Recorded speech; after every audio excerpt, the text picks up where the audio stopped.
Buonasera a tutti, benvenuti all'Ateneo Veneto. Devo dire che la Fondazione Ligabue ci stupisce sempre. In un mondo come il nostro, che celebra la bellezza, la perfezione, la giovinezza, dove l'idea della morte è bandita, fare una mostra sulla bruttezza e sulla bruttezza esasperata che diventa caricatura è una scelta coraggiosa. E questa è una mostra particolare, io ho avuto il privilegio di vederla in anteprima, particolare per i soggetti che tratta, particolare per la qualità degli artisti che hanno composto queste opere di assoluta importanza, e quindi siamo molto contenti che la Fondazione abbia scelto l'Ateneo per illustrarla. E lascio subito la parola a Inti Ligabue, che ringrazio, per introdurre questa nostra serata. Grazie. Buonasera a tutti. Presidente, grazie davvero per questa occasione. Quale miglior modo per celebrare la bellezza se non tratteggiando la bruttezza o insomma i visi mostruosi di cui parleremo questa sera? Fa sempre un certo effetto per me tornare qui all'Ateneo Veneto, quindi davvero la ringrazio anche dello spazio che ci dedicate, del tempo che ci dedicate, perché ricordo da bambino, quando io sono un iscritto vostro, ma anche papà lo era, Giancarlo, e quindi ricordo quando da bambino venivo a vedere, ero veramente piccolo, alcuni dei suoi documentari, e ricordo insomma una sala gremita e insomma dei ricordi molto belli. E oggi ringrazio il professor Lucchese per essere qui, ci racconterà, autore del catalogo, ha partecipato ovviamente alla mostra e ci racconterà il Settecento veneziano, il XVIII secolo in questa mostra, ed è un punto, in un certo senso un punto di arrivo della nostra mostra, ed è anche il messaggio quello che a breve vi voglio condividere. Prima di tutto voglio però raccontarvi alcune riflessioni che ho fatto proprio presentando questa mostra, che doveva essere esposta, doveva essere presentata, scusate il giro di parole, nel 2020. Poi il Covid ha ritardato tutto e ha anzi ampliato quello che era lo scopo della mostra stessa. Ma presentandola ai vari giornalisti negli ultimi mesi, ho capito che questa mostra e tutte le altre della Fondazione, che nasce nel 2016, la Fondazione Ligabue, come continuità, come evoluzione di quello che è stato il Centro Studi Ricerche Ligabue, che nasce nel 73, quindi quest'anno festeggeremo il cinquantenario, 50 anni di ricerca, di cultura, faremo un evento a dicembre, che tra l'altro, come dicevo alla Presidente, si intreccia con il centenario del Museo di Storia Naturale che la città ha voluto dedicare a Giancarlo nel 2019. Regalo più immenso per un figlio non poteva esserci, quindi io sono davvero riconoscente, e con la Fondazione nel mese di ottobre presenteremo, proprio per celebrare questo centenario, 10 appuntamenti, uno per ogni decade, di personaggi che racconteranno il museo o le tematiche vicine al museo. E quindi la riflessione è che le mostre organizzate dalla Fondazione in questi anni sono in un certo senso un dialogo con Giancarlo, un dialogo personale mio con Giancarlo e con quello che ha studiato e fatto negli anni. Abbiamo presentato nel 2016 la mostra Il mondo che non c'era. Adesso qua è un po' piccolo, leggo male, ma vedete la foto a sinistra, la locandina della mostra, e a destra Giancarlo in questa tomba di Sipan nel Perù, scavi supportati dal centro studi con Walter Alvà del Museo di Sipan di Perù, dell'Lambayeque, dove si scoprì questo uomo d'oro di Sipan, e questa è la tomba del generale che è stata scavata dal centro studi tra l'87 e il 97. Papà non c'entra niente, è stato un grande amante della cultura precolombiana e di lì la mostra. Ma non solo, gli scavi a Sarisocta e la mostra prima dell'alfabeto nel 2017, sempre a Palazzo Loredano, su quello che è stata la cosiddetta folgorazione sulla via di Damasco, la nascita della scrittura. Noi l'abbiamo raccontata con questa mostra che è stata un successo anche di scuole e di giovani. E poi il fascino per la cultura battriana, per quella che è la cosiddetta Venere Ligabue. Sulla sinistra vediamo il catalogo, questa principessa battriana che lo ha affascinata, la acquista nel 64 e si chiede che contesto archeologico ci fosse dietro, e non c'era un contesto archeologico, per cui 35 anni di scavi in Turkmenistan con quello che si chiama Victor Sarianidi e Gabriele Rossi Osmida a scavare diverse cittadelle che oggi sono esposte al museo di Merv. Diversi viaggi a scavi all'isola di Pasqua, c'ero anch'io all'epoca, e nasce la mostra Power and Prestige dell'anno scorso, e come abbiamo avuto il piacere di presentarla anche con la Presidente a Palazzo Franchetti, quindi su quello che è il valore del coraggio nelle culture oceaniche. E oggi presentiamo un'altra mostra, dei visi mostruosi. In questo caso c'è la foto di Giancarlo col sottoscritto alla presentazione della testa di vecchia Ligabue, di cui adesso vi racconterò, nel 2006 a Palazzo Ducale, nel giorno in cui venne celebrato l'ingresso della carica di questa testa caricata in raccolte vinciane, presentata da Luisa Cogliatterano. C'era anche Pietro Marani, il professor Marani, il curatore della nostra mostra, e quindi non poteva che essere lei la fonte della nostra ispirazione per l'organizzazione di questa mostra. Due parole su di lei e poi entriamo sulla presentazione. Io presenterò la mostra un po' nei tratti, poi lascerò la parola al professor Lucchese, che non sono assolutamente titolato, ma questo disegno, questa testa caricata, viene acquistata, non lo sappiamo bene, tra il 71 e il 74, l'archivio non è chiaro in questo, comunque nei primi anni 70, mercato veneziano, e un incontro con una persona molto importante del Louvre, Sylvie Beghen, che gli disse: Giancarlo, devi studiarla questo disegno perché è importante. Iniziarono diversi anni di studi tra la Cogliatterano, Pietro Marani e Paolo Spezzani, e appunto nel 2005 entrò in raccolte vinciane come leonardesco e nel 2006 come Leonardo. Il problema era che più del 60% del disegno aveva tratti destrorsi. Il maestro era mancino, ma poi le analisi fatte da Spezzani risultarono che il tratto sinistro in punta d'argento c'era ed era nel primo disegno. Poi probabilmente Leonardo o lo diede da finire a un suo discepolo della sua bottega, oppure qualche collezionista successivo. Tra l'altro sono molto interessanti, non so se si vedano, però ci sono dei piccoli segni sotto il disegno che ne raccontano la storia degli stessi collezionisti, perché i collezionisti, diceva Giancarlo, sono i poeti narranti di questi oggetti, poeti che ne devono decantare le lodi negli anni, nei secoli. Quindi questo è un tema secondo me molto importante del collezionismo e che va sicuramente sottolineato. Vediamo la stella in basso a destra, indica l'appartenenza alla collezione Nicolas Lanier, tra il 1588 e il 600, vissuto tra il 1588 e il 1666, che fu e raccolse diversi disegni e che li cedette poi a Lord Arundel, di cui parleremo dopo in altri disegni leonardeschi. Poi abbiamo il marchio RH, che indica Richard Holditch, direttore nel 720 della compagnia londinese del South Sea. Oppure il montaggio racconta un'altra storia, quindi il fatto che ci sia questa storia collezionistica conferma in un certo senso la presenza vicino ad altri disegni di Leonardo.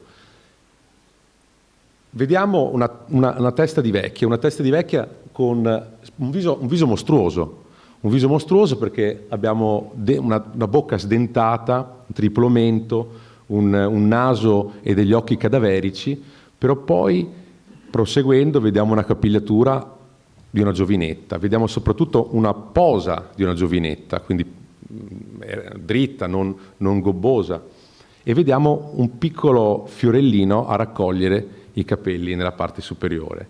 E questo è il chiasmo vinciano, questa è una delle firme di Leonardo da Vinci, quindi la figura retorica degli opposti. bruttezza, bellezza, vecchiaia, giovinezza, armonia, disarmonia, e quindi se ne vede proprio il suo significato, in un certo senso appunto la sua firma. Ma oggi parliamo di devisi mostruosi, e il titolo ce l'ha suggerito il professor Marani, massimo esperto vinciano in Italia, proprio perché devisi mostruosi non parlo, perché senza fatica si tengono a mente. Questa frase la dice Leonardo, verrà ripetuta nel Codice Atlantico e nel Trattato della pittura di Leonardo stesso. Quindi lui definisce per primo quello che è un genere che andremo a raccontare adesso.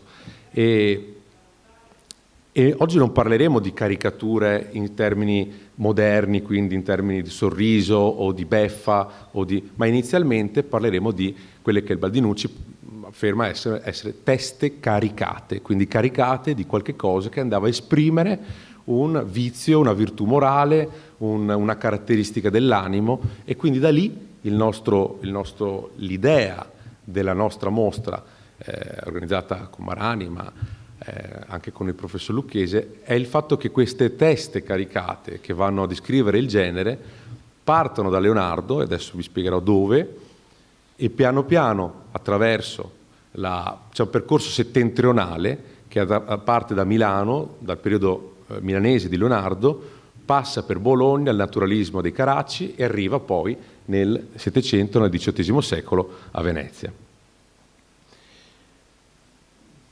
Sede della mostra a Palazzo Loredan, perché ci veniate a visitare. E poi abbiamo alcune firme di questa mostra, che è davvero un unicum, non si può perdere, per diversi motivi. Uno fra i tanti è il fatto che questi disegni vengono visti oggi per 3 mesi precisi, esatti. 27 di aprile chiudiamo, non un giorno di più. Amo sempre celebrare sia l'inizio che la fine di una mostra, perché vuol dire che è andato anche tutto bene, crociamo le dita, e ho chiesto, ma siccome è giovedì non si può spostare al 28, e Elisa, che è a fianco suo presidente, mi ha detto assolutamente no, perché scadono i 90 giorni, e dopo questi disegni dei vari musei che vi elencherò torneranno in un caveau, torneranno a una condizione di totale assenza di luce per 3 anni. Per cui anche solo il fatto di vederli oggi per 3 anni e di vederli poi in che musei. Comunque abbiamo Leonardo da Vinci, 18 teste caricate, Giovanni Agostino da Lodi, Francesco Melzi, Figino, Paolo Lomazzo, Luini, Arcimboldo, Camillo Procaccini, Agostino Annibale Carracci, Marco Ricci, Zanetti, Tiepolo, Giandomenico e Giambattista, per poi arrivare fino a Francis Bacon. Quindi gli artisti che hanno segnato le diverse epoche della propria storia e sono assolutamente importanti.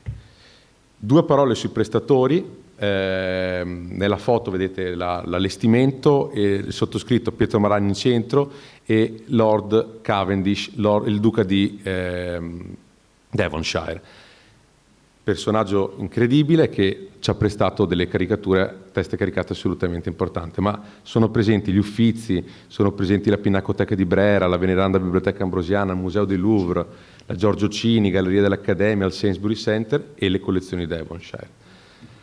Per entrare più nel merito di quello che vedremo, la mostra inizia con queste 18 teste caricate di Leonardo, e ve ne presento inizialmente 2.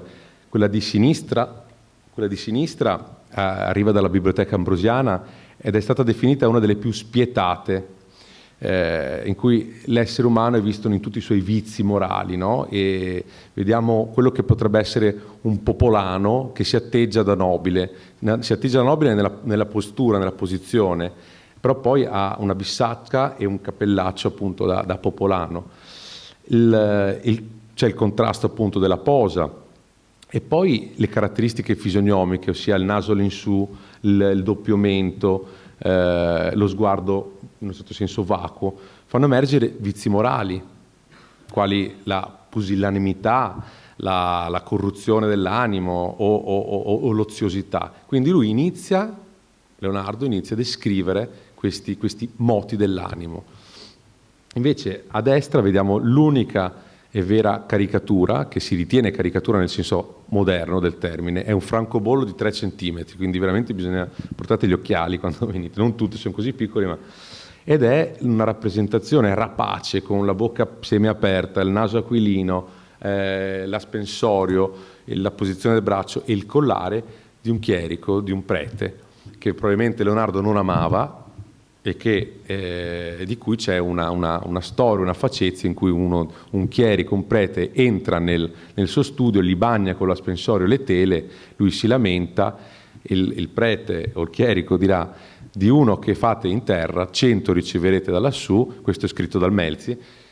Esce il prete, Leonardo gli rovescerà un tinello d'acqua in testa dal primo piano dello studio e gli dirà: visto che da quassù 100 ti arrivò, e quindi si vendicò con il chierico in questo modo. Non era facile raccontarla comunque. E invece queste sono assolutamente dei capolavori. Queste sono 3 fogli che arrivano da Chatsworth. Chatsworth è un castello vicino a Manchester, di proprietà dei duchi di Devonshire, sono duchi da 12 generazioni e questi signori collezionano da 12 generazioni.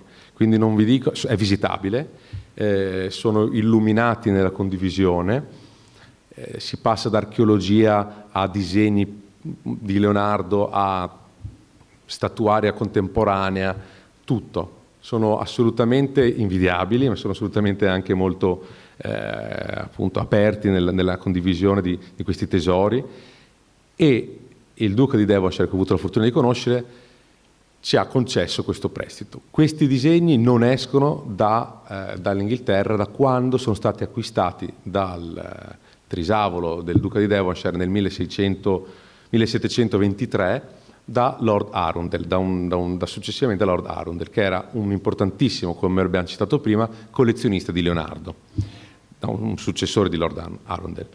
E qui vediamo questi disegni, non sono tutti, ce ne sono di più, sono uno studio sulla fisionomica bestiale che fa Leonardo. Quindi è un primo studio su quelle che sono le pulsioni bestiali, quindi vediamo pulsioni animalesche, tratti scimmieschi, canini,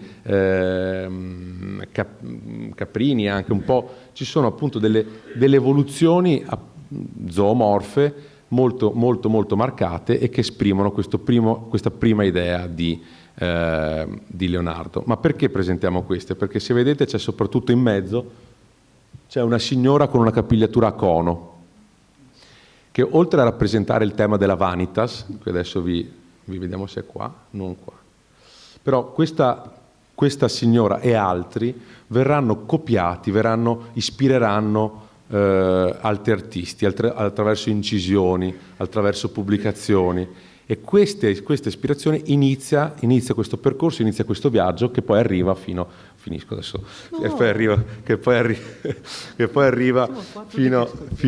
alla Venezia del 7-800.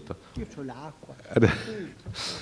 E infatti vediamo come sulla sinistra ci siano i primi imitatori di Leonardo, e ritroviamo ancora la dama di Chatsworth, chiamiamola così, che appunto rappresenta la vanitas, rappresenta questa necessità di non far passare il tempo, con seno scoperto, capelli che adesso vedremo che si sciolgono, un garofono più avanti, adesso lo vedremo su Francesco Melzi. Invece a destra Agostino da Lodi, discepolo di Leonardo, inizia a trattare quello che Leonardo studia per il cenacolo, quindi per la rappresentazione delle espressioni dei moti dell'animo, e rappresenta lo stupore, e lo rappresenta tecnicamente arretrando la testa e sporgendo le spalle. Questo è lo stupore, quindi nello stupore di quando appunto al cenacolo ci sarà la famosa, qualcuno di voi questa sera mi tradirà, questi moti dell'animo vengono studiati e rappresentati. Francesco Melzi, erede testamentario di Leonardo, che appunto porterà avanti tutti i suoi scritti, ricopia la dama di Chatsworth con una treccia e con un garofono in mezzo, quindi questo messaggio inizia a muoversi nel tempo e nello spazio. E poi piano piano appunto ci muoviamo nel tempo e nello spazio con l'Accademia della Val d'Eblenio. L'Accademia della Val d'Eblenio è fondata come capostipite Lomazzo, lo troviamo appunto nel disegno centrale, ancora la dama di Chatsworth con questa bocca a papera che inizia a diventare ridicola. Quindi siamo nel secolo del ridicolo, nel secolo in cui tutta la pittura e l'arte viene rappresentata in modo molto religioso. Questa accademia vuole rappresentare l'arte in modo più leggero, e quindi sia la scrittura che la pittura che il teatro vengono rappresentati in modo più leggero. Abbiamo anche Figino, se non sbaglio, dove non serve più caricare alcuni tratti morfologici, ma basta fare uno sguardo e un sorriso da ebete, come dicono loro, per fare l'uomo ridicolo. E in alto a destra viene scritto proprio homo ridicolo. Sì. Poi passiamo, sempre nel nostro messaggio, attraverso il naturalismo dei Carracci. I Carracci che nei loro disegni rappresentano appunto alcuni elementi naturali, come un neo con un pelo che esce o un altro neo sull'altra grottesca. Quindi iniziano a esserci degli elementi di naturalismo grafico in quelle che sono appunto queste rappresentazioni. Queste due correnti arrivano a Venezia in che modo? Arrivano a Venezia attraverso pubblicazioni, quindi la pubblicazione di vari testi che noi sappiamo in un ultimissimo studio, attraverso la pubblicazione, lascerò a te questa parte più tecnica, di quella che era l'indice della biblioteca di Anton Maria Zanetti. Sappiamo che c'erano dei testi dove c'erano presenti le teste di Chatsworth, alcune caricature o teste caricate di Carracci, e quindi i pittori veneziani, Zanetti, Tiepolo, i Ricci, videro e studiarono queste teste caricate. Per esempio il trattato della pittura di Leonardo da Vinci, il trattato dell'arte di Lomazzo e molti altri. E quindi questo era il percorso che ci porta a Venezia, e non posso che lasciare la parola al professor Lucchesi. Facciamo il cambio, sì. Potevo un po' fare il cinema. Scusa.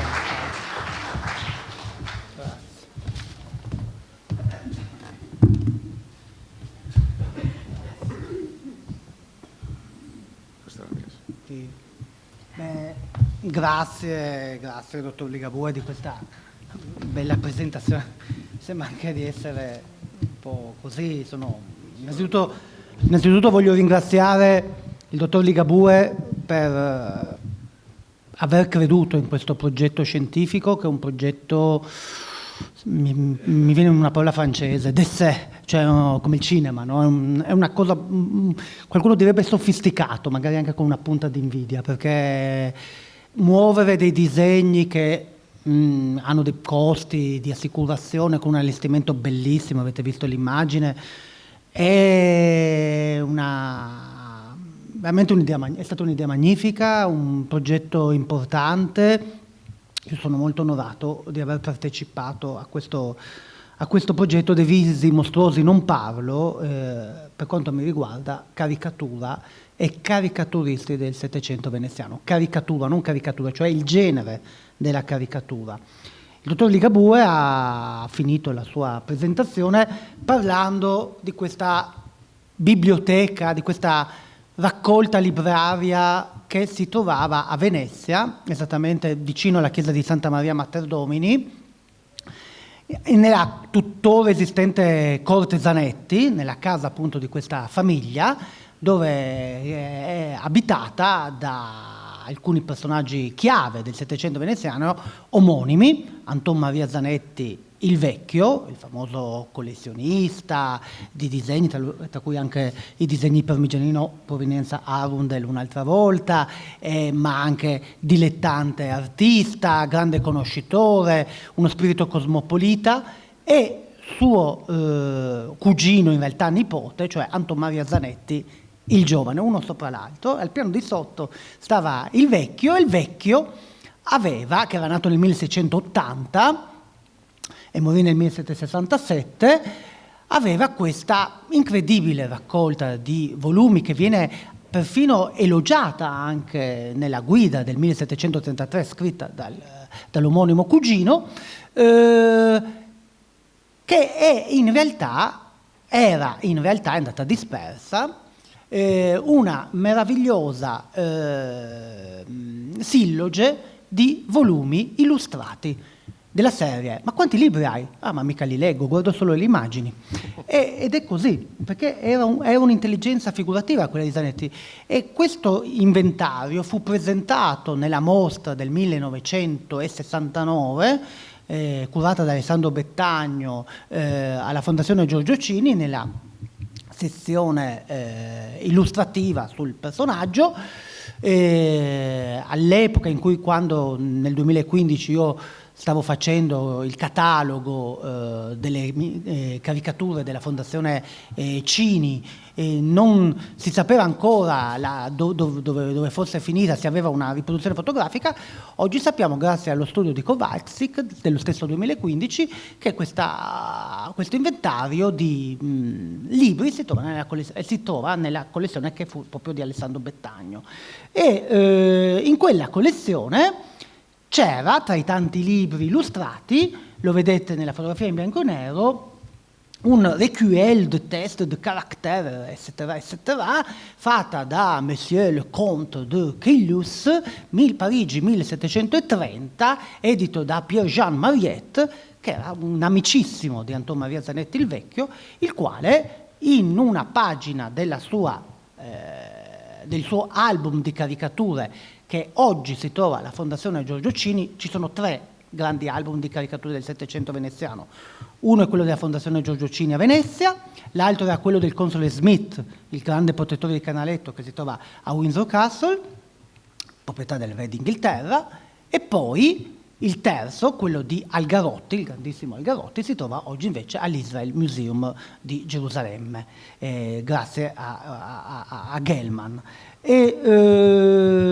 Nella Marani, nello studio, nella recensione alla mia mostra, al mio catalogo del 2015, ha giustamente messo in rilievo quanto alcune di queste caricature, specificatamente queste della pagina 50 che potete vedere in mostra, il registro superiore di quella pagina dove si affrontano Giovan Battista Gnapata e dall'altra parte l'Abate Motta, derivino in questa idea compositiva di figure, di volti, di visi mostruosi che si affrontano appunto da quella fortuna di Leonardo di cui ha parlato Inti Ligabue. Dobbiamo però tener conto anche che queste opere sono calate nel proprio tempo, sono calate nel Settecento, un periodo in cui, per esempio, il buon Giovan Battista Gnapata era un ex cantante, caduto un po' in disgrazia probabilmente, che faceva come mestiere il suggeritore all'opera, come compare in un'altra caricatura, mentre l'Abate Motta, questa è una scoperta che ho fatto recentemente, era un vicario del patriarcato di Aquileia e fu colui che mise i soldi per l'edificazione dell'altare nella chiesa di San Vidal a Venezia, dove tutt'oggi c'è una pala di pellegrini, questo nel 1727. In un certo senso, svelando le identità di questi personaggi, che è stato un po' il mio lavoro fatto nel 2015, ho voluto esaltare la singolarità di una raccolta grafica in cui si unisce quel mondo fatto di osservazione e di immaginazione che è il Settecento veneziano, in cui queste persone partecipavano a un mondo che possiamo dire cosmopolita.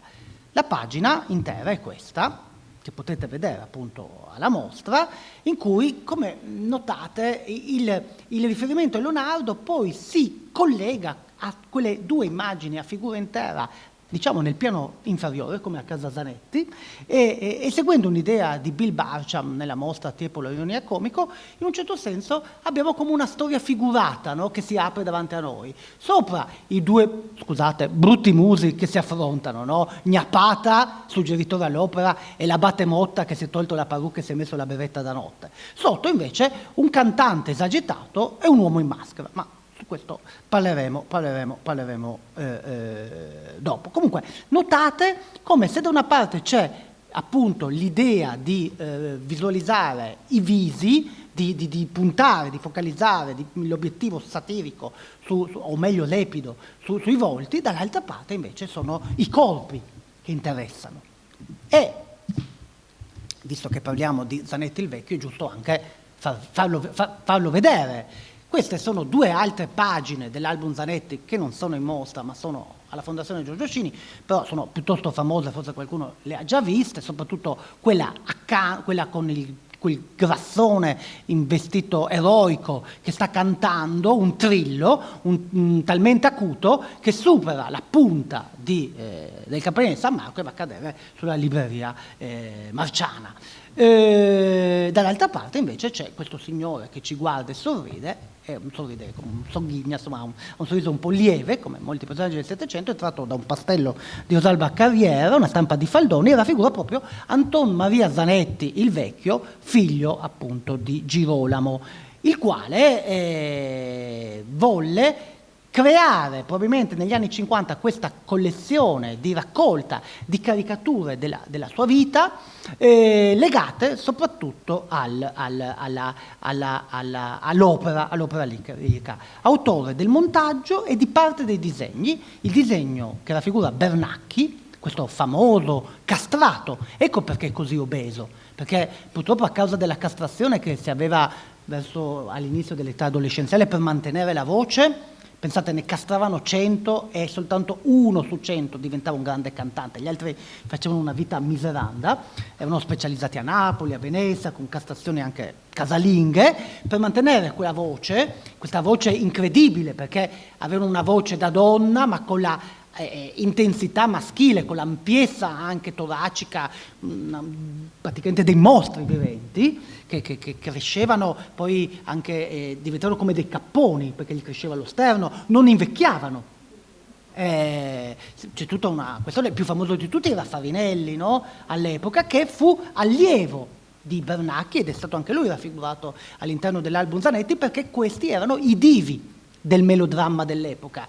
Le donne svenivano, tutti impazzivano per questi personaggi che avevano delle capacità musicali eccezionali nell'epoca dell'esplosione del melodramma. Se vi dico i nomi di Handel, di Vivaldi, di Porpora, capite di che cosa stiamo parlando, ma anche dei librettisti come Metastasio, Apostolo Zeno.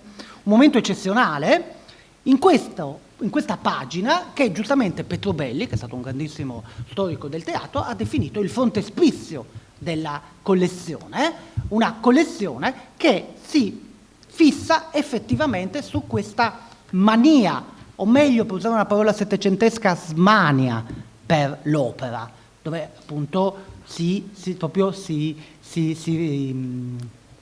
impassiva per questo spettacolo, tant'è che nel 1720 Benedetto Marcello, famosissimo, scrisse un opuscolo satirico, una parodia, Il teatro alla moda, cioè una serie di consigli da dare ai vari personaggi che vivevano nel teatro dell'opera e attorno, tra cui vedete in maiuscolo le madri delle virtuose, cioè quelle che seguivano le cantanti, per questo grande spettacolo, prendendo in giro, e lo si vede sotto nella stampato nei borghi di Bellisania per Aldi Viva, non è altro che l'anagramma di Vivaldi, e l'orso in peata è una presa in giro del suo impresario, cioè Orsatto. E Benedetto Marcello nel 1720 mette alla berlina quel mondo, e giustamente questo opuscolo è stato collegato a questa smania per l'opera lirica. Possiamo dire che Zanetti fu un melomane e nel teatro vide quella deformazione, quella caricatura della vita che è effettivamente il teatro. Il teatro vuole amplificare, no? Ci si mette il rimmel, si fanno grandi gesti molto più caricati rispetto alla vita reale.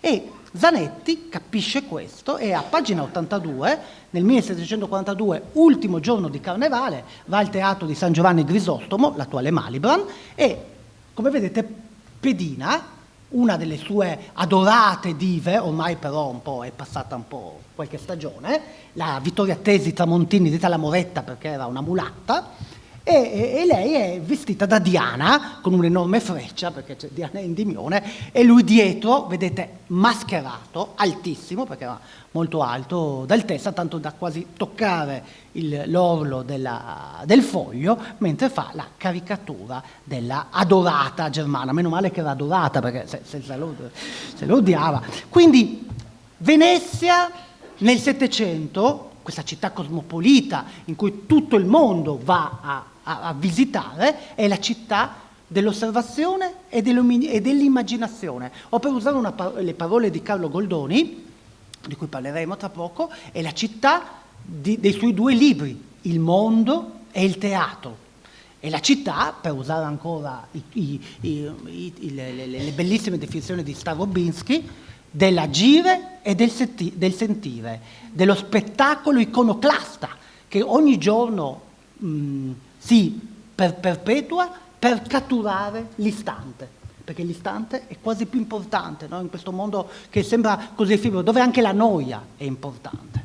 Torniamo a pagina 50 e lasciamo perdere la poesia del professor Lucchese, e a pagina 50 scendiamo il piano e vediamo questi 2 personaggi, Carboncino e Giovanni Mariani in maschera. Allora, Giovanni Mariani è il cognato di Anton Maria Zanetti, ha sposato la sorella ed è in maschera, ed è come se non ci fosse niente dietro questo corpo, no? Mentre dall'altra parte c'è questo spiritato tarantolato che è, se seguiamo la suggestione che io credo giusta di Bettagno, è un cantante dell'epoca che si chiamava Giovanni Battista Carboni, detto il Carboncino, e questo disegno è fatto da questo pittore, non è fatto da questo artista, non è più Anton Maria Zanetti, ma Carboncino è disegnato da Marco Ricci, perché Marco Ricci è il secondo disegnatore attivo nell'album di Zanetti.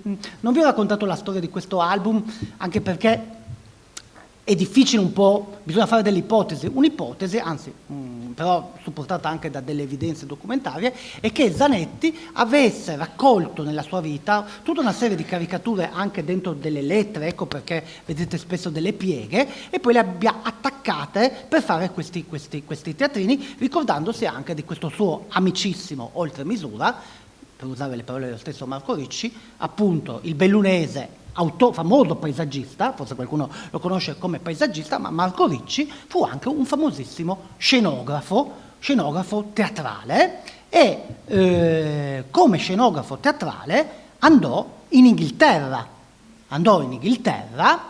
perché in Inghilterra, dopo i grandi fasti dei teatri veneziani, ci fu un boom, un exploit del melodramma italiano, no? L'Italia diventa di moda in Inghilterra, tutti sono passi al Queen's Theatre, Regina Anna, no? Queen's Anne Theatre a Haymarket, dove c'è ancora il King's Theatre, e vanno a sentire Handel, vanno a vedere Faustina Bordoni, vanno a vedere la Cuzzoni, vedono anche Faustina e la Cuzzoni che si picchiano, un catfight, perché succede anche questo, è uno spettacolo, è come Uomini e donne di adesso, a un livello però molto più alto, con nulla viene inventato, la chiacchiera viene inventata nel Settecento, e in quella curiosa stagione, siamo verso il 1711,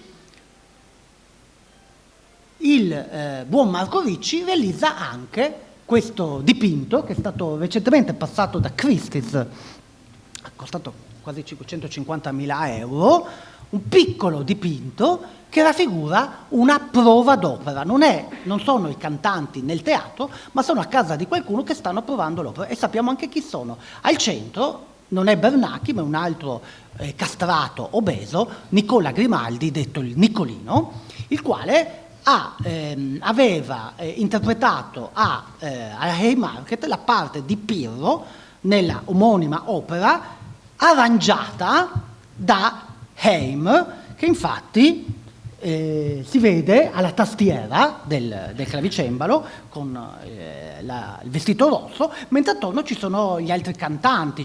Al suo fianco c'è per esempio Margherita Francesca de Lépine, quella vestita di bianco, che nello spettacolo però faceva una parte maschile, perché era un contralto, quindi capito, c'erano anche questi strani giochi. poi quello che beve il tè è un famoso impresario dell'epoca, è Heidegger. E così avanti, quella vestita di nero è Catherine Tofts, la moglie futura del console Smith, che sposò una diva dell'opera che probabilmente Marco Ricci aveva soprannominato con il simpatico epiteto la mummia, quando parla a suo zio.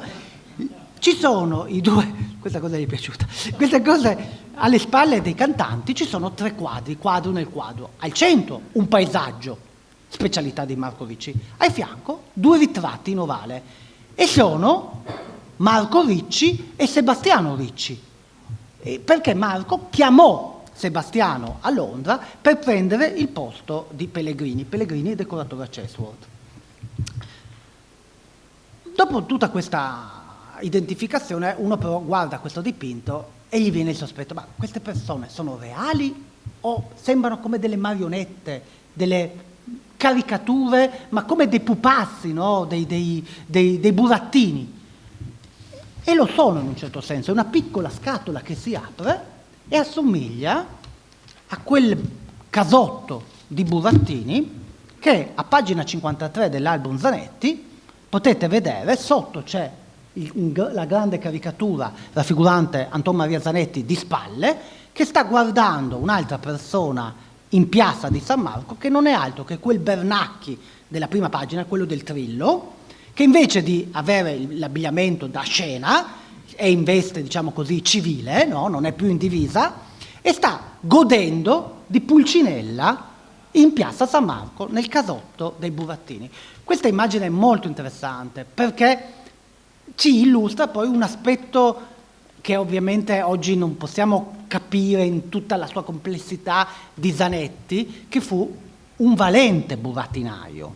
Tant'è che Carlo Goldoni, nel Ricco Insidiato, uscito nel 1761, ricorda nella dedica proprio a Zanetti: parmi vedere ancora quell'alta loggia coperta che noi diciamo in lingua nostra terrazza, in cui piantato vi era un industrioso edificio di burattini, giocati mirabilmente da voi, da mio padre e da altri compagni vostri, tra cui io credo anche Marco Ricci.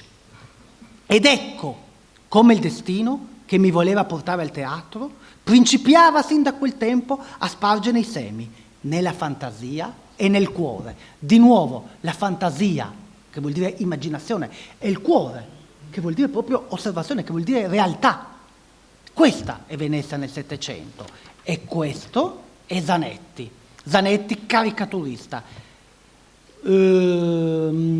A destra vedete un'opera che è in mostra di Donato Creti, un disegno che Donato Creti fece a 14 anni, quando era presso il conte Pepoli, in cui, secondo quello schema di cui il dottore ha appena parlato, l'artista, nella finzione dell'arte, gioca tra bello e brutto, la bella ragazza, il fastidioso prete che è andato a casa Pepoli. Dall'altra parte, invece, c'è un'opera che insomma potremmo considerare Scarabocchio, no? Come una bellissima mostra che credo che sia ormai finita all'École des Beaux-Arts, che era l'Accademia di Francia, ovvero proprio l'aspetto più geniale della caricatura zanettiana. Anton Maria Zanetti non è un caricaturista professionista, non è un artista, non ha il collegamento con l'arte, come era anche Leonardo, che alla fine deve essere un artista, alla fine le sue caricature sono capolavori. La vera caricatura, se funziona, deve invece essere semplice, come quella di quel maledetto compagno di classe che faceva le caricature a scuola nostra, in classe nostra, cioè deve essere come un gioco di un bambino, che come per scherzo dice sempre la verità. E questa lettera, tra l'altro, è stata fatta da Zanetti a 23 anni, è una lettera a una delle sue più care amiche, Rosalba Carriera, di cui tra poco parleremo, dove lui si mette, rispondete a questo telefono per favore, che come vedete si mette in un cantoncino proprio per salutare la sua amica, e si fa una autocaricatura, è un autoritratto, e come vedete è un semplice gioco di linee, uno scarabocchio, una regressione alla età infantile, voluta ovviamente, è una finta ingenuità. Zanetti è furbissimo, è un burattinario, ve l'ho già detto. E uno dei suoi più grandi amici è invece un vero grande artista, che infatti quando fa le caricature le fa seriamente, nel gusto carraccesco, nel gusto appunto di uno che ha studiato in Emilia. Ecco la caricatura meravigliosa di Sebastiano Ricci, raffigurante il suo mecenate, Ranuccio II Farnese, fatto probabilmente prima della morte di costui nel 1694, che si trova a Darmstadt, vicino al suo ritratto. Lo stesso Ricci, però, è anche nell'album Zanetti, e questo è uno dei fogli che potrete vedere alla mostra, pagina 33, in cui vengono immortalate una delle tre grandi passioni di Sebastiano Ricci. Sebastiano Ricci, in una lettera al conte Tasse a Bergamo, dice: io non sono un pittore, io sono un formaggiaio, a me piace mangiare il formaggio, cioè un grande mangione, ed era obeso, e per colpa della sua grassezza poi anche morì anzitempo. Sì. L'altra sua grande passione erano i soldi, e la terza grande passione erano le donne. Matrimoni plurimi, ragazze incinte, fughe, tentativi di avvelenamento, ma poi si mettono d'accordo. Un personaggio molto molto divertente, sarebbe da fare una conferenza solo su questo caro vecchio ciccione, che ovviamente con tutti i suoi difetti erano ben conosciuti nella cerchia di Zanetti, tant'è che in questa pagina si vede al centro, caricatura fatta da suo nipote Marco Ricci, lui che si aggiusta l'occhialetto col bastone perché incominciava già a essere troppo grasso, il vestito un po', la giacca che si apre a bandiera, e attorno in un grande girotondo tutta una serie di donne ex belle, no? Famoso, come si diceva, no? Dietro liceo, davanti museo, ormai invecchiate, appassite, tutte belle sistemate, belle truccate, tra cui anche compare anche Rosalba Carriera. Scusate, direte, ma sto Lucchese è insolente? No, è Zanetti insolente, ma cioè Rosalba Carriera che assomiglia a un mastino, come è stato scritto, no? Con questa faccia quadrata come se fosse una pala, no? Colpita da una pala, no? In mezzo alla faccia, con la barba che le cresce, le rughe, tutta però acconciata come era la sua iconografia classica, che veniva tramandata dalle stampe. Questa poi è una stampa tratta da un pastello di Rosalba che si trova nella collezione di Smith, frontale come i suoi pastelli. E qui entra un discorso molto importante da fare, cioè la diffusione di queste caricature. Le caricature di Zanetti, chi le vedeva? Ma erano pubbliche? Tutti potevano vedere Rosalba, come diceva anche l'imperatore Carlo VI, molto brava, ma veramente brutta, testuali parole dell'imperatore, del Sacro Romano Impero.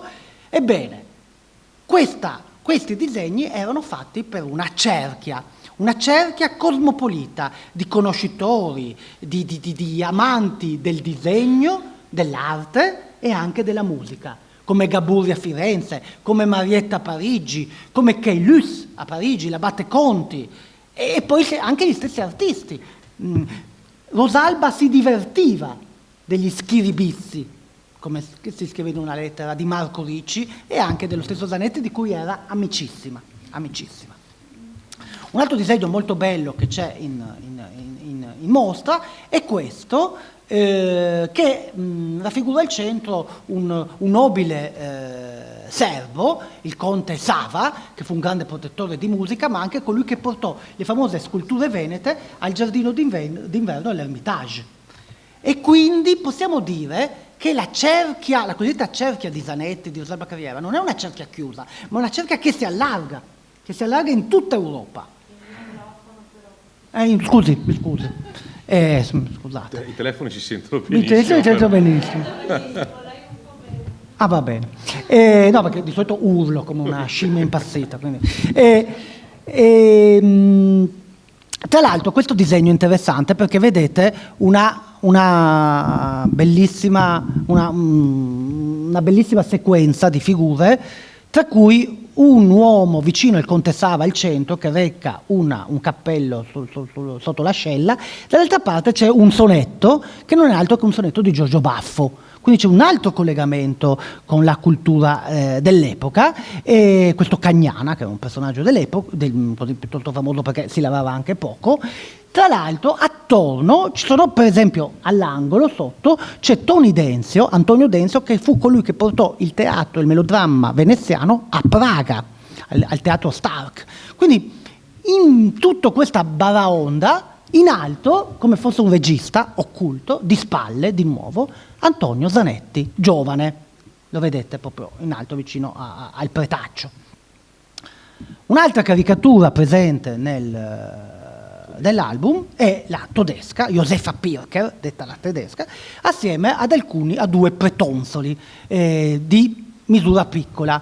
Qui c'è un altro giochetto tipico della mente sadica, ma divertentissima, tanto è cattivo, tanto è divertente Antonio Maria Zanetti, cioè di fare un giochetto tra donne giunoniche, diciamo gigantesche, e uomini piccoli, no? E quindi se da una parte ci sono i prettini attorno a Josefa Pirker, la tedesca, dall'altra parte invece vicino a Santina della Pietà ci sono altri 3 nanetti, diciamoli pure con i loro nomi, tra cui al centro niente proprio di meno che Canaletto, che era uno, che lo vedete di spalle, Canaletto in maschera. Andando sul disegno che c'è in mostra e guardando la caricatura in basso a destra, di cui faccio un ingrandimento, abbiamo deciso di portare questa caricatura, questo foglio in mostra, perché è una caricatura estremamente interessante, perché documenta lo sforzo di Anton Maria Zanetti, autore di queste caricature, di aggiornare questo stile un po' da bambino, che era molto divertente, ma era molto anche un po' corroso, molto semplice, era icastico, ma non artisticamente interessante, però in questa caricatura, come vedete, incomincia a comparire il chiaroscuro, cioè tutte quelle idee tipiche del fare artistico. Come mai questo? Perché attorno agli anni 40, all'inizio degli anni 40, avviene l'incontro tra Anton Maria Zanetti e il più grande caricaturista del Settecento veneziano, cioè Giambattista Tiepolo. Infatti nel 1742 i capricci delle acqueforti di di Tiepolo vengono allegati alla famosa raccolta di chiaroscuri di Zanetti, proprio nell'esemplare che si trova a Chatsworth. e questo l'ha scoperto tra l'altro Bettagno. Nel 1943 Tiepolo partecipa a un'opera del Giampiccoli da stampe da Marco Ricci, che era morto nel 1730, che sono dedicate in frontespizio, guarda caso, proprio da Anton Maria Zanetti. Quindi tra il 1942 e il 1943 noi abbiamo le prove di sicuramente un contatto tra Zanetti e Tiepolo. E questo nanetto zanettiano è, diciamo così, cugino dei nanetti tiepoleschi. Questo è il catalogo 65 che vedete in mostra di Giambattista Tiepolo, un disegno che deriva dal tomo terzo delle caricature. Allora, io non voglio fare adesso una conferenza sulle provenienze di questi disegni, che è piuttosto complicata e importante, però sappiate che un grande fondo di caricature che oggi noi abbiamo di Giambattista Tiepolo provengono da questo tomo terzo di caricature, cioè un vero e proprio libro che fu smembrato e venduto in un'asta Christie's a Londra del 9 aprile 1943. Ed erano ben 106 disegni. Questi disegni poi sono andati in giro per il mondo, li trovi nei musei, nelle collezioni private, e qualcuno ha detto, tomo terzo, vuol dire che ce n'erano altri 2? Cioè un tomo primo di caricatura, un tomo secondo di caricatura e poi un tomo terzo? Può essere. Potrebbe però forse essere, come io penso, invece che sia semplicemente tomo terzo, virgola, caricature, cioè l'ordine, perché il primo sono solo le figure vestite, eccetera. Ma non voglio andare nella filologia perché non vi voglio annoiare. Comunque, queste opere sono tutte datate da Knox tra il 1750, che è stato il grande studioso della grafica tiepolesca, morto qualche anno fa, tra il 1754 e il 1762, ovvero tra il ritorno della famiglia Tiepolo da Würzburg e la partenza della famiglia Würzburg con le catene quasi in Spagna, no? Sapete che Tiepolo non voleva andarsene, invece il Senato veneziano ha voluto proprio che lui andasse da Carlo di Borbone. In queste opere, come questo bellissimo disegno in mostra e il suo gemello, diciamo così, no? Che si trova al Metropolitan, a New York, uno dei tanti che potevo mostrarvi, c'è l'idea, l'apoteosi caricaturale di uno stile alto, solenne, nobile. Queste caricature sono realizzate con lo stesso stile grafico che si dovrebbe utilizzare per fare un progetto di una palla d'altare o una metamorfosi un episodio di Metamorfosi di Ovidio. Cioè, vedete il chiaroscuro, il segno sicuro, sono dei veri e propri capolavori, sono una still life of caricature, come dice Kozlov, cioè sono opere d'arte prima che lavori umoristici, in cui viene resa in una maniera immaginifica l'uomo, o anzi la maschera dell'uomo. Infatti si è detto che queste caricature probabilmente non raffigurano delle date persone, come era nel caso zanettiano, ma raffigurano dei tipi umani. In questo caso il nanetto di profilo, gobbo, con le gambette un po' larghe, il nanetto che diventa a sua volta maschera, bauta, l'uomo nano maschera del Metropolitan. Accanto, vedete già questo disegno del Metropolitan ha una caratteristica curiosa, gli angoli sono tagliati. Questi angoli tagliati li trovate in molti disegni anche in mostra, come quello di sinistra, il catalogo 72. Questi con gli angoli tagliati non appartengono al tomo terzo di caricature, ma appartengono a un'altra collezione. Qui ve lo mostro vicino al suo gemello, chiamiamolo così, della collezione Lucht Custodia a Parigi. Questi angoli tagliati, il motivo di questo taglio di angoli è dovuto a tante ipotesi. Si pensa che siano stati tagliati per far sparire dei marchi, è pensato anche che invece furono strappati e poi risistemati, oppure anche io penso che forse li hanno anche tagliati per renderli più regolari all'interno di una collezione. Di solito sono tutti montati su questa carta con queste strane cornici, la carta dovrebbe essere ottocentesca. Questi, i più antichi, sono quelli del Museo Correra a Venezia, una coppia, 1830. Gli altri più antichi sono quelli che sono anche in mostra della collezione Frizzoni del Museo del Castello Sforzesco a Milano. Ma Antonio Morassi, nel 1959, il grande studioso del Tiepolo, ne pubblicò 32 della collezione di Paul Wallraff, dicendo che provenivano dalla collezione dei conti Valmarana di Vicenza, quelli della villa Valmarana ai Nani, 1757. Janos Scholz, l'anno dopo, disse: ah, ma io ero andato dai Valmarana, non erano solo 32, io ho visto un album di 140 caricature fatte così. E allora si è pensato che questi disegni provengano da questa collezione Valmarana. È un'ipotesi tutta da ricostruire, un'ipotesi che viene però dagli anni 50 del Novecento. Quello che a noi interessa è questa descrizione impietosa della figura umana vista di spalle, in cui nell'idea di Giambattista Tiepolo c'è più malizia che essere vendicativi, in cui l'arte è capace di, come dice Marius, no? di esaltare gli angeli e i nanerottoli e nell'implacabile verità della sua luce mostrare la finzione di tutto, la finzione dell'umanità. Per le scarpacce e la gobba di questo disegno vedete un po' del disegno che c'è in mostra, che si differenzia un po' dal disegno parigino. Forse Tiepolo si è ricordato di questo cuoco molto divertente con queste scarpe che si trova in America, alla Morgan Library.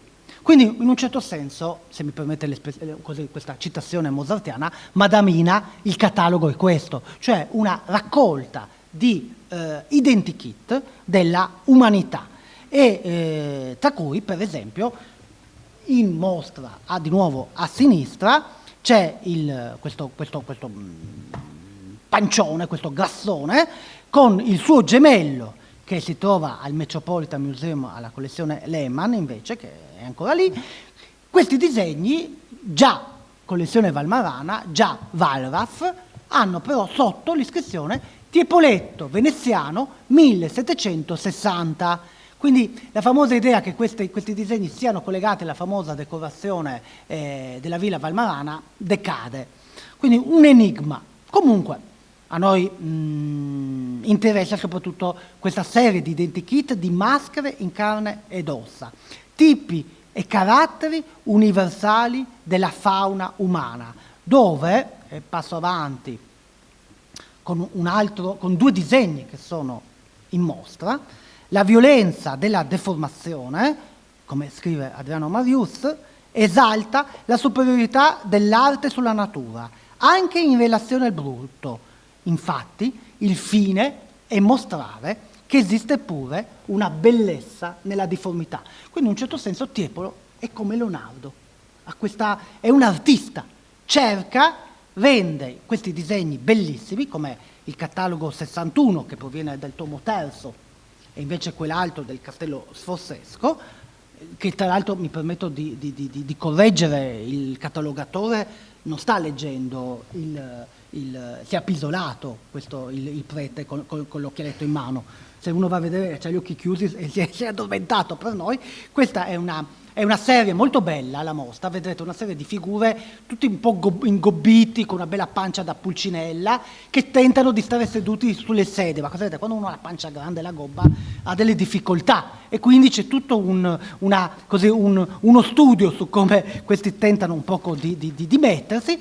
Tra l'altro siamo dentro, con il tomo terzo e con l'album Valmarana, dentro la bottega tiepolesca, perché le caricature di Tiepolo, e questa è una grande cosa di questa mostra, offrono la possibilità per la prima volta di capire che all'interno della bottega di Giambattista Tiepolo era obbligatorio copiare non soltanto le Madonne o le storie mitologiche, Rebecca il Pozzo, eccetera, di cui abbiamo anche delle descrizioni, no? Di queste attività, di questi allievi che per imparare copiano il maestro, ma copiano anche le caricature. Infatti quella piccola è di Giambattista, quella grande, che è proprio più grande, perché quella piccola è 165x140, Castello Sforzesco, quella grande, 220x170, è un ingrandimento fatto da un suo allievo, che potrebbe anche essere uno dei suoi figli o qualcun altro, dove impara l'arte attraverso la caricatura, come viene dimostrato anche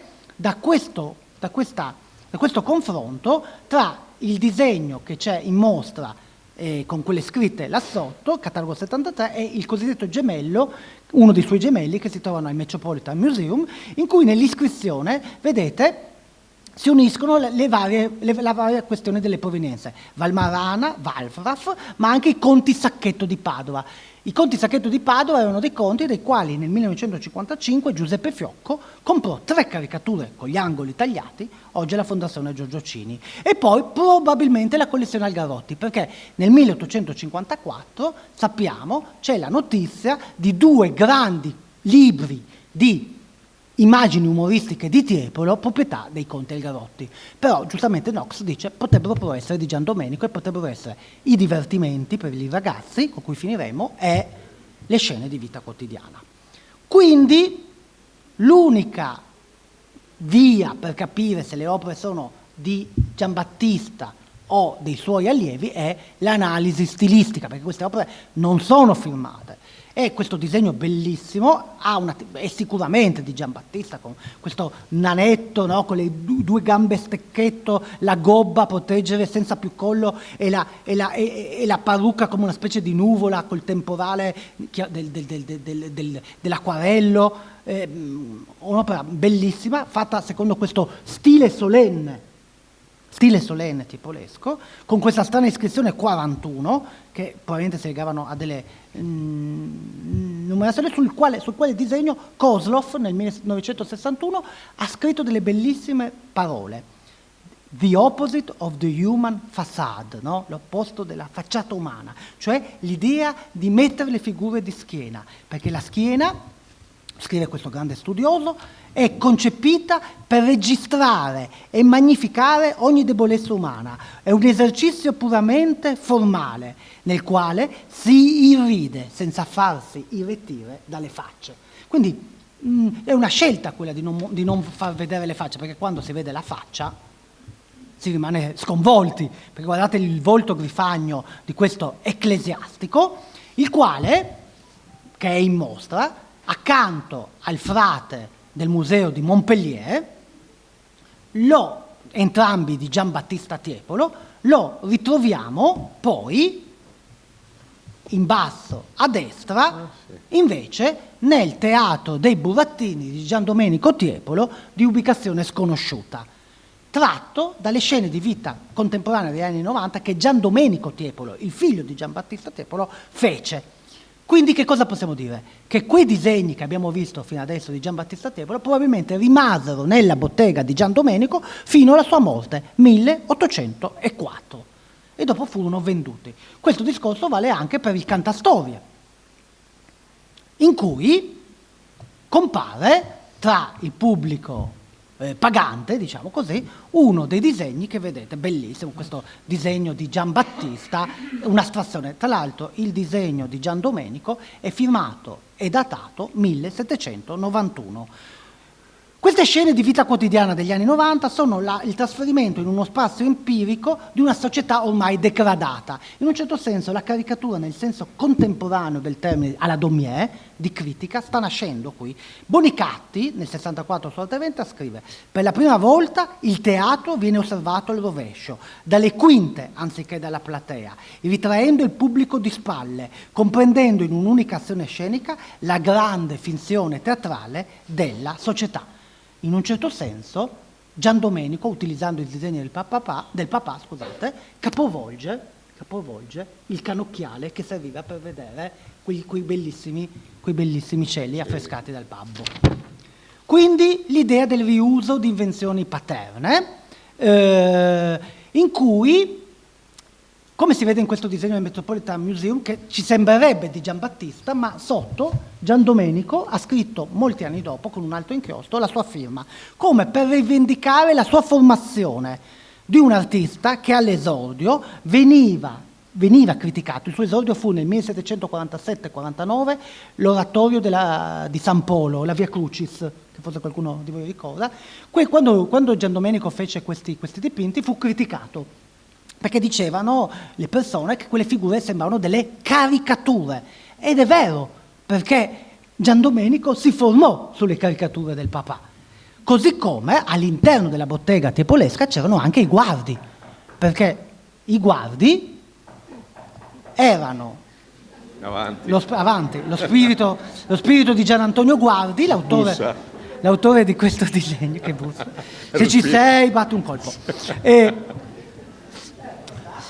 Questo disegno è in mostra, è piuttosto interessante perché raffigura una coppia, è stato attribuito a Giambattista Tiepolo, io lo restituisco a Guardi per tutta una serie di motivi, leggete la guida, il catalogo, e si unisce a una serie di disegni tiepoleschi, tra cui quello di Gian Domenico Tiepolo, che si trova a Trieste, in cui si vedono, se agguzzate un po' la vista, queste stesse figure di spalle, imbauta e tricorno. Così come quando Giambattista Piranesi andò a Venezia a studiare da Tiepolo tra il 1745 e il 1747, probabilmente aveva in mente questa composizione quando fece il suo disegno oggi ad Amburgo di Piranesi. Tutti questi disegni hanno un modello tiepolesco di Giambattista che non è stato individuato, o che forse è proprio quello che si trova oggi alla Morgan Library di New York, in cui al posto però del signore, e qua ovviamente Tiepolo è un genio, invece di ci mette una maschera vicino al posto del signore col tricorno, ed è la sua maschera, cioè Pulcinella and his lady, cioè Pulcinella che accompagna una ragazza, Pulcinella che è uno dei grandi personaggi, no, dell'immaginario tiepolesco, probabilmente compare nei suoi disegni a Villa Loschi nel 1734, quando doveva divertire il suo bambino, no? Si dice, perché Gian Domenico nasce nel 27 e c'è stata questa ipotesi molto bella di Marius che per far divertire Gian Domenico lui abbia inventato questo personaggio, forse si è anche però divertito anche lui, come tutti i papà, e Pulcinella diventa il tramite effettivamente verso la caricatura, cioè Giambattista Tiepolo arriva alla caricatura grazie alla immagine di Pulcinella, all'incontro con Zanetti e anche alla amicizia con Zanetti nel mondo dell'incisione, per esempio negli scherzi di fantasia dove compare, vedete vicino alle antichità, il suo antieroe Pulcinella. Quali sono i 3 bisogni di Pulcinella? Mangiare, dormire, evacuare, no? Cioè come una specie di sacco pieno, sacco vuoto, no? E poi dormire. Gian Domenico ripercorre a ritroso la storia paterna. Se Giambattista da Pulcinella era passato alla caricatura, Gian Domenico dalla caricatura, l'avete visto, arriva verso la fine della sua vita, quando è vecchio, a Pulcinella. Pulcinella è il porto in cui approda ed è il divertimento per i ragazzi. Il famoso frontespizio di Kansas City, Pulcinella, che nasce, come forse qualcuno saprà, da un uovo distrusso, scusate l'espressione veneta, covato da 2 dindi, cioè da 2 tacchini. Dindio in veneziano, e anche nel mio dialetto veneziano vuol dire anche una persona non propriamente intelligente, no? E questa idea dell'animale che entra nell'arte tiepolesca del volatile soprattutto, mi ha un po' guidato nell'attribuzione di uno dei disegni della mostra, cioè l'uomo in forma di uccello. Un'immagine stranissima che devo dire è più inquietante che divertente, o più inquietante prima che divertente, che fa parte di quell'interesse di Gian Domenico Tiepolo verso il mondo degli animali, e anche del loro collegamento con l'umanità, e quindi l'uomo che diventa uccello. Siamo attorno al 1790, l'anno dopo la rivoluzione francese, e dall'altra parte le scimmie, questa è la mora, le scimmiette che diventano, come vedete, scheletri. E c'è un'area mortuaria, perché siamo alla fine di una grande stagione, alla fine di una grande civiltà, in cui si deve piangere anche, cioè la morte diventa quotidiana, la morte di Pulcinella nei divertimenti di Gian Domenico Tiepolo, dove chiaramente si riutilizza in questi 2 disegni della Morgan Library di nuovo una invenzione del papà. Questo è Giambattista Tiepolo, Pulcinella malato a letto. E quindi arriviamo alla conclusione, una conclusione in cui purtroppo arriviamo in quel mondo che è il nostro mondo, un'epoca dove non è che si può tanto ridere, anzi non si può più ridere, o non si può più ridere come prima, tant'è che nel 1797 esce un dizionario delle belle arti del disegno di Francesco Milizia, siamo ormai nel gusto neoclassico imperante, in cui si dice: la semplicità, l'eleganza, la correzione escludono il troppo caricato. La caricatura del Settecento finisce tra le idee che passano quella misura che è dettata, che è ordinata dalla ragione. E quindi è l'epoca dei Pulcinella uno contro l'altro armato. Nell'impiccagione di San Francisco, come vedete, non c'è più la farsa, non è più uno spettacolo, non è più il teatro di Zanetti, è un giovane impiccato a piedi nudi, in cui la disumanità contemporanea è assolutamente presente, in cui in un altro foglio dei divertimenti per ragazzi la fucilazione di collezione privata certo deriva dal modello di Callot, ma anche con quella vicinanza delle armi, con quelle divise, come è stato giustamente detto, il collegamento futuro è come un ponte, perché questa è un'opera del 1790-97, nel 1814 Goya fa la fucilazione, no, del 3 maggio 1808, Museo del Prado. È Siamo arrivati al sono della ragione che genera mostri. Siamo arrivati in quella definizione dell'arte, come dice Lea Vergine, no, grande studiosa di arte contemporanea, in cui l'arte non è più consolazione, ma è illustrazione di un malessere. Un malessere che, per concludere il mio intervento, è anche in uno di questi piccoli fogli, secondo me, di un artista neoclassico veneziano, tra fine Settecento e neoclassicismo. Pietro Antonio Novelli, il catalogo 82 della mostra, 16 figure, che è l'illustrazione di un sogno, ma anche di un incubo. Nel 1781 Füssli dipinge il suo incubo a Detroit. Grazie.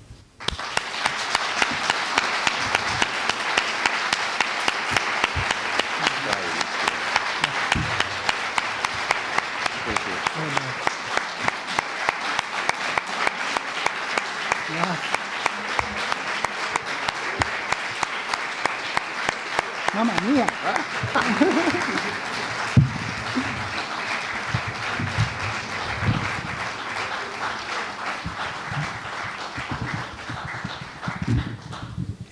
Complimenti al professor Lucchese che tra lo spirito di Gian Domenico Tiepolo e telefonini vari è riuscito magistralmente a portare a termine una fantastica conferenza.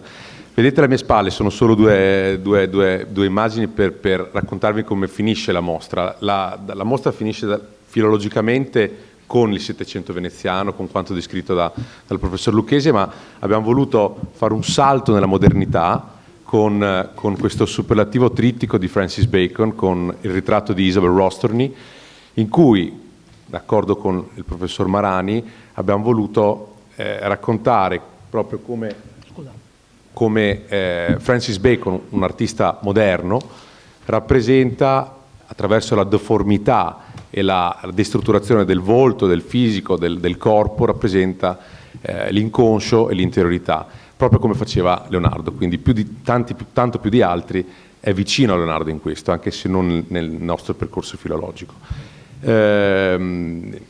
Ci sarà un ciclo di conferenze durante il percorso della mostra che comunicheremo agli amici appunto dell'Ateneo. Vi invitiamo, Presidente, quando vuole organizzare, siamo felici di poter fare una visita privata negli orari insomma, che andremo a concordare, e se volete davvero essere faccia a faccia, proprio come diceva Leonardo e Francis Bacon, letteralmente in questo caso, con il vostro io più profondo, venite a visitare la mostra dei Visi Mostruosi. Grazie mille. Divertito? Fantastico. Questo è importante.